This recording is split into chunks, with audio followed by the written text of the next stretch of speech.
तो दिल्ली में corona third stage में है या नहीं, इस पर बहस लगातार हो रही है, लेकिन राजधानी में कोरोना की बिगड़ती चाल डरा रही है। हर 12 से 13 दिन में आंकड़े दोगुने हो रहे हैं और अस्पताल अभी से ही हाथ खड़े कर रहे हैं।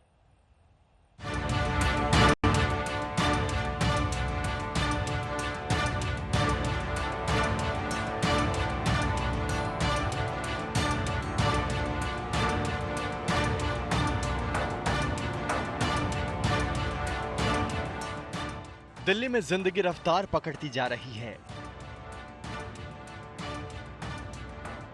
सड़कों पर गाड़ियों की भरमार है।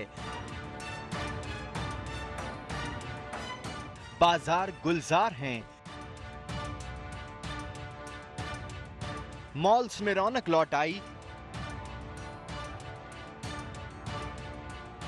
तो मंदिरों के पट भी खुल गए। दिल्ली दौड़ रही है तो कोरोना भी रेस लगा रहा है। रोज मामले बढ़ रहे हैं, रोज मौत का आंकड़ा ऊपर उठता जा रहा है। 24 घंटे में फिर 1000 से ज्यादा केस जुड़ गए। राजधानी में 2 दिन बाद फिर कोरोना जान लेने लगा। एक दिन में 17 लोग कोरोना की लड़ाई हार गए। दिल्ली में कोरोना के कुल मामले अब करीब 30,000 हो गए, जबकि इस वायरस से मरने वालों की संख्या 874 हो गई। रफ्तार यही रही तो 15 दिन में राजधानी में दोगुने यानी करीब 60,000 केस हो जाएंगे। खतरा कम्युनिटी स्प्रेड का हो चला है। दिल्ली के स्वास्थ्य मंत्री तो कह रहे हैं कि राजधानी के आधे मरीजों के कोरोना स्रोत का पता ही नहीं है और यही तो कम्युनिटी स्प्रेड है। कल रात से बहुत सारी फोन्स मुझे आ रहे हैं, लोग कह रहे हैं कि भाई दिल्ली वालों का इलाज कहाँ पे होगा, दिल्ली वाले कहाँ जाएंगे। पूरे देश में दुनिया से जो फ्लाइट्स आई थी, दिल्ली और मुंबई 2 जगह आई थी, और ये बीमारी हिंदुस्तान में नहीं थी, हिंदुस्तान में बाहर से आई थी। और जब फ्लाइट्स दिल्ली और मुंबई में आई, आज मुंबई में 50,000 केस हैं और दिल्ली में लगभग 30,000 केस हैं। रणदीप गुलेरिया जो एम्स के डायरेक्टर उन्होंने कहा है, परंतु केंद्र सरकार ऑफिशियली शायद इसको नहीं मान रही अभी। एम्स के डायरेक्टर ने तो कहा है। कम्युनिटी स्प्रेड किसे कहते हैं? दिल्ली में डिजास्टर मैनेजमेंट की बड़ी बैठक में पहली बार कम्युनिटी स्प्रेड पर भी चर्चा हुई।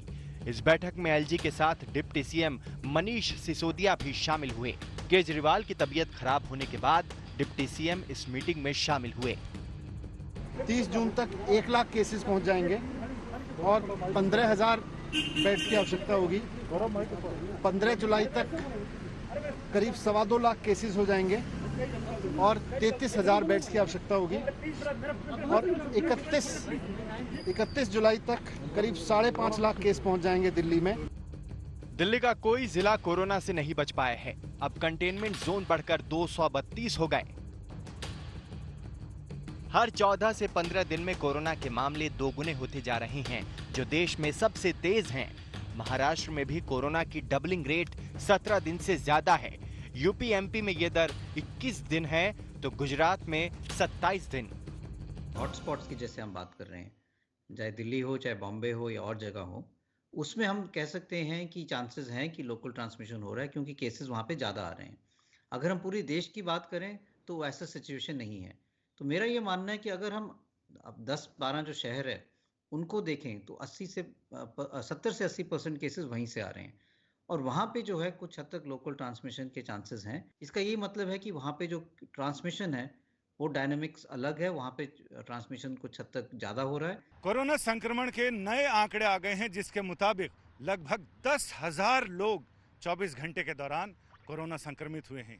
ऐसे में ये समझा जा सकता है कि जो अनलॉक का अगला चरण, राहत का अगला दौर, जिसमें मॉल खुले, मंदिर खुले, मस्जिद खुले, गिरजाघर और चर्च खुले, आस्था के स्थान खुले, इसके साथ ही और भी रेस्टोरेंट, होटल्स खुले, इसका असर देखने में लग रहा है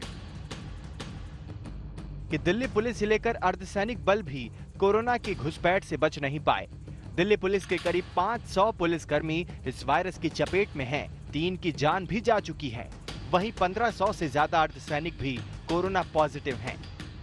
सबसे ज्यादा मामले सीआरपीएफ और बीएसएफ में हैं।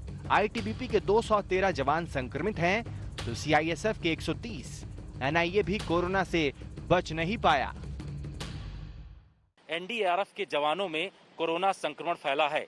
ये वो जवान हैं जो पश्चिम बंगाल में अम्फन तूफान के समय में राहत एवं बचाव कार्य के लिए गए थे। भारी संख्या में कोरोना संक्रमित होकर के ये एनडीआरएफ के जवान लौटे हैं। पैरामिलिट्री फोर्स में अब तक 1532 जवान कोरोना संक्रमित हो चुके हैं। तो क्या दिल्ली अब तीसरे स्टेज में प्रवेश कर गया, जहां कोई कहीं भी इस जानलेवा वायरस की चपेट में आ रहा है? जितेंद्र बहादुर सिंह के साथ संजय शर्मा, दिल्ली आज तक।